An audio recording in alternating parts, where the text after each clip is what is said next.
by pushing our mode button twice until we see program at the top. Then rotate down and select the utilities menu. Once inside utilities, we need to rotate down and select the type reset entry. That will display our type reset parameter.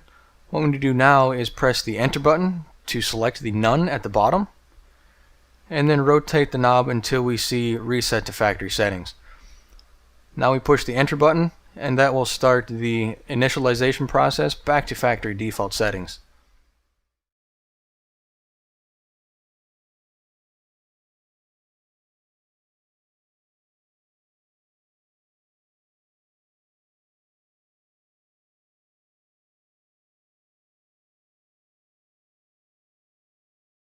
Once the drive has reset itself, it will ask you if you want to run the wizard. You can run it if you want to, or you can click the manually configure and then click the finish button to get yourself back to the main screen. Thanks for watching Toshiba's drive application video. If you need any more help, please contact ASD Tech Support at the information below. Again, this is Terry. Thanks for watching.